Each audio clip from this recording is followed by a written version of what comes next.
visita Irwin quando ele está bem o suficiente para falar e expressa simpatia pela perda do braço de Irwin. Randy e Connie chegam também para relatar suas descobertas sobre a aldeia de Hagako, e Randy diz que eles apoiam a teoria de que titãs eram humanos. Levi inicialmente está cético porque eles nunca encontraram seres humanos dentro do corpo de titã, e está deprimido ao pensar que ele também pode ter matado pessoas durante todo esse tempo. Randy oferece algum conforto dizendo que não há nenhuma prova sólida disso. Em contraste, Irwin sorri com a notícia, o que perturba Levi até o ponto que ele diz que Irwin vai deixá-lo doente. Com Irwin exausto de sua aprovação, Levi o notifica que ele tomou a liberdade de selecionar membros para seu novo esquadrão de operações especiais. Ele acredita que Eren precisa ser empurrado ao desespero. Levi, Randy e membros de seu esquadrão retiram-se para uma cabana remota onde Eren e Story estão sendo escondidos. Seu objetivo ainda é selar o buraco na Muralha Maria, e se Eren puder fazer isso como um titã, isso iria economizar os custos logísticos de transportar materiais como originalmente planejado. Quando Eren diz que está disposto, Levi dá a Randy a responsabilidade de executar os experimentos necessários para testar os limites das habilidades de Eren. No entanto, Randy também quer ficar escondida porque o pastor Nick foi assassinado. Depois de ouvir os detalhes, Levi discorda. O inimigo persistente os encontrará eventualmente. Ele também adivinha que Nick não revelou nenhuma informação, apesar de todas as suas unhas serem retiradas. Alguém disposto a falar teria desistido apenas depois de uma unha. Levi vê dois caminhos. Eles podem fugir antes de serem esfaqueados pelas costas, ou exterminar seus supostos assassinos. Randy sugere que façam ambos, e Levi observa que isso é exatamente o que Irwin diria. Depois de executar suas experiências, Levi recebe uma nota de Irwin e pede aos membros de sua equipe que sejam burros o suficiente para confiar no comandante e vir com ele. Eles conseguem escapar antes que intrusos cheguem à cabine e se apressam ao ponto de encontro. Quando chegam, eles são abordados por uma multidão que culpa a divisão de reconhecimento pelas condições de pobreza no distrito de Trust. No meio disto, uma carruagem vem descendo e aparentemente sequestra Eren e História. Entretanto, os sequestrados são realmente Jean, Kirsten e Armin Arlet, disfarçados. Levi e seu esquadrão seguem os sequestradores até seu esconderijo. Eles atacam os sequestradores antes que a farsa possa ser descoberta e os subjuga rapidamente. Seu líder acaba por ser Dimo Rives, o chefe mercante que estava bloqueando o portão com sua carga no dia em que Trost foi invadido. O sequestro dá errado. Quando Dimo Rives e seus funcionários são mortos e os assassinatos incriminam a divisão de reconhecimento, enquanto sua equipe espera em um beco por sua parte no plano de resgate. Levi, juntamente com alguns dos subordinados de Randy, consegue flagrar o primeiro esquadrão do interior na cidade espionando o carro fúnebre e os caixões que eles suspeitam que estejam carregando Eren e História. Levi está perturbado que o primeiro esquadrão descobriu o plano da companhia Rives, porque isso exigiria pensar como ele, ou talvez mais como Kenny, o estripador. Nifa chama-lhe uma lenda urbana, mas Levi assegura-lhe que ele é real. Levi morava com ele quando era criança, e ele percebe como as táticas que usa são fortemente influenciadas por Kenny. Assim que ele percebe isso, Kenny Ackerman aparece atrás dele, usando equipamentos de manobras verticais modificados para trabalhar com armas para matar humanos. Levi se esquiva de um tiro, mas Nifa é morta instantaneamente. Em outros lugares ao redor da vigilância,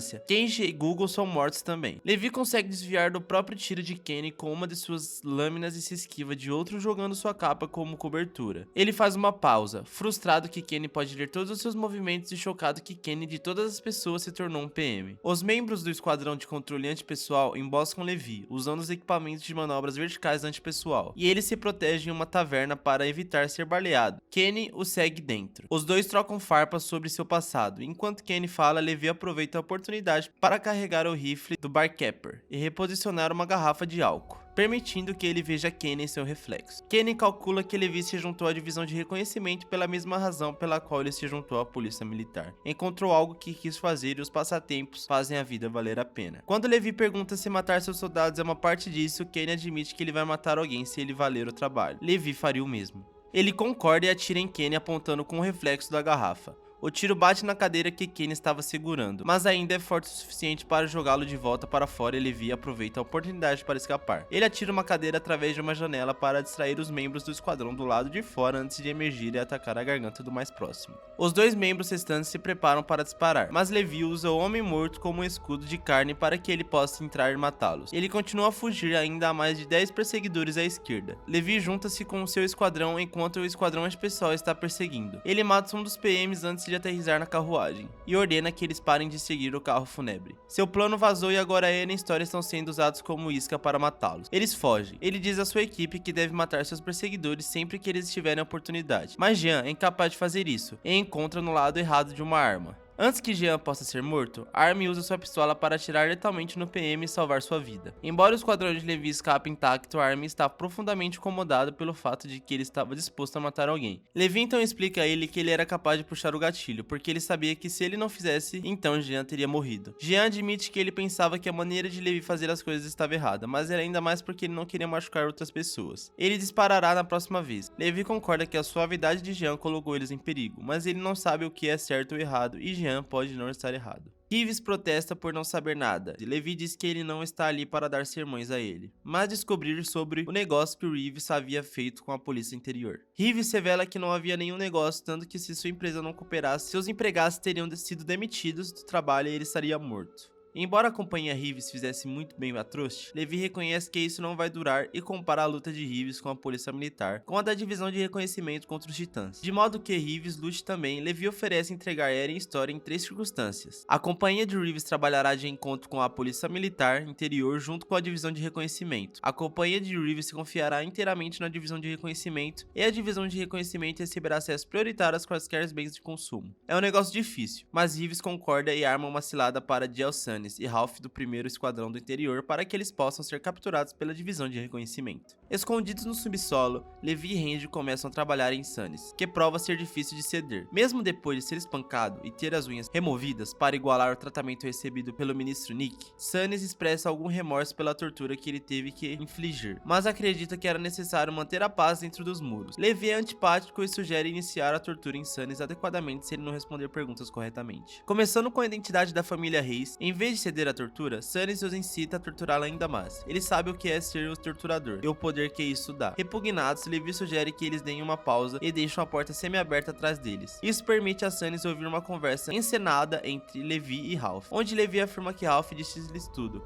e Ralph, por sua vez, finge que não se importar com Stannis, chamando-o de a dor, e perguntando se haverá uma cama em sua cela. Levi acrescenta que se Stannis falar, os dois poderiam até ser alojados na mesma cela juntos mais tarde. Isso é o suficiente para quebrar Stannis e ele confessa que a família Reis é a verdadeira linhagem real. Levi e seu esquadrão armam para Marlo e Hit, que foram enviados para a floresta para procurar soldados da tropa de exploração. Eles levam seus uniformes com a intenção de infiltrar-se na polícia militar para descobrir onde Eren e História foram levados. Antes que ele possa anunciar seus destinos, Hit desafia-o sobre as mortes civis no distrito de Torres e sobre o desaparecimento e a morte presumida de Yen. Levi a corrige sobre o verdadeiro estado de Yen, dizendo que ela era a titã fêmea se escondendo em Torres, e ela está sendo mantida em cativeiro. Embora isso não seja um fato que eles querem que os novos recrutas saibam, Marlo pergunta se a divisão de reconhecimento realmente matou as pessoas da companhia Reeves, e Levi responde que era a polícia militar interior, o que faz com que Marlo ofereça ajuda a acertar as coisas. Ele seria mais efetivo como PM do que os soldados disfarçados de Levi. Levi é cético, mas Jean entra e pergunta se ele pode lidar com isso. Levi permite. Jean testa Marlo e percebe que ele realmente quer ajudar. Marlo posteriormente os ajuda a se infiltrar no QG da polícia militar. A infiltração vai com sucesso, com os PMs do interior sendo desabilitados em vez de mortos, mas eles não encontram Eren e História. Levi e seu esquadrão partem com o refém que Levi interroga sobre sua localização, mas o PM se recusa a falar. Levi pergunta novamente onde Eren e História estão localizados. O PM está surpreso que Levi pudesse desistir de seus companheiros, mas Levi duvida que a coroa os pouparia e torce selvagemente, quebrando o braço do PM por não responder a sua pergunta. A terceira vez que ele pergunta sobre Eren e História, o PM entra em pânico e confessa que não sabe onde estão. Kenny Ackerman foi extremamente cauteloso sobre isso. Ambos, Levi e Mikasa, ficam surpresos ao ouvir o sobrenome, mas eles são interrompidos por pessoas se aproximando a pé antes que eles possam questionar mais o PM. O esquadrão prepara-se para fazer uma emboscada.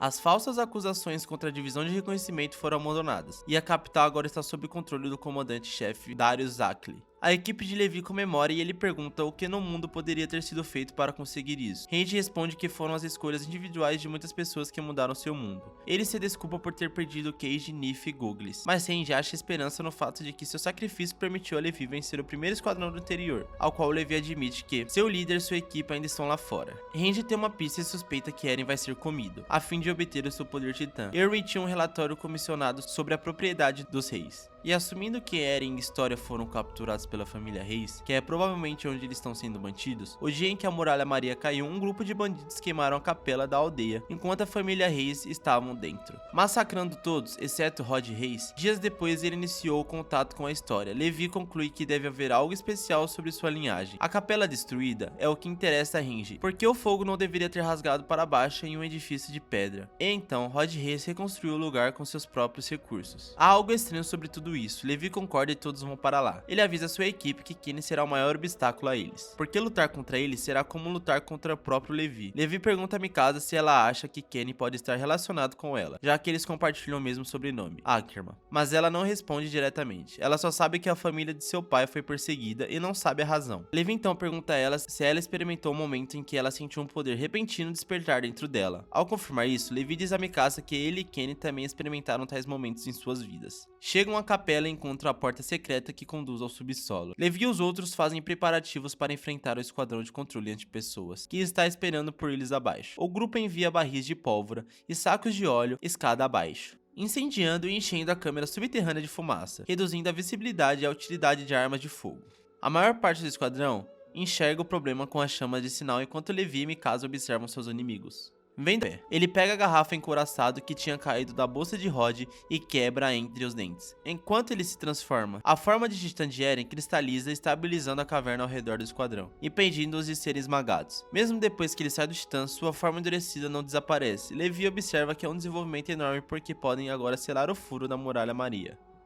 Levi de má vontade permite que a História participe do ataque contra Rod. Erwin encontra-se com eles e Levi informa sobre a situação. A divisão de reconhecimento agrupa no distrito de Orville na preparação para lutar. Ao amanhecer, História se junta aos outros na muralha em preparação para derrotar o Titã Gigante. Levi observa os ataques de canhão de guarnição contra Rod Reis, notando como eles são ineficazes. Quando o Titã atinge a muralha, Levi e sua equipe avançam com o plano de Erwin para paralisar as mãos de Rod Reis com explosivos. Eren empurra barris de pólvora dentro da boca de Rod, fazendo-o explodir. O plano é um sucesso e eles começam a cortar os pedaços de carne voando para encontrar o verdadeiro corpo de Rod Reis. E História é a única que o mata. Algum tempo depois da luta, Levi e um subordinado encontra Kenny, sentado debaixo de uma árvore no bosque. Kenny está gravemente ferido e Levi envia outro soldado para longe, dizendo que ele vai ficar bem por conta própria. Para zombar dele, Kenny mostra a Levi uma das seringas com o soro que transforma uma pessoa em um titã. No entanto, Levi sabe que se Kenny estava inclinado para usá-lo, ele já teria feito isso. Levi pergunta para ele sobre o primeiro rei e por que ele não quer que a humanidade sobreviva, mas Kenny só sabe que é por razão que os Ackerman se opuseram a ele. Quando Levi, agora sabendo que seu sobrenome é Ackerman, pergunta a Kenny o que ele era de sua mãe. Kenny revela que ele era seu irmão mais velho. A razão pela qual ele deixou Levi foi porque ele não estava apto para ser pai. Ele dá a Levi o soro imediatamente antes de morrer. Após a coroação de História, Levi é confrontado pela nova rainha e os membros do esquadrão de operações especiais. Ela o soca, como Dimo Rives tinha dito a ela para fazer, e ela se atreve a retaliar. Em vez de ficar com raiva, ele sorri e agradece seus amigos.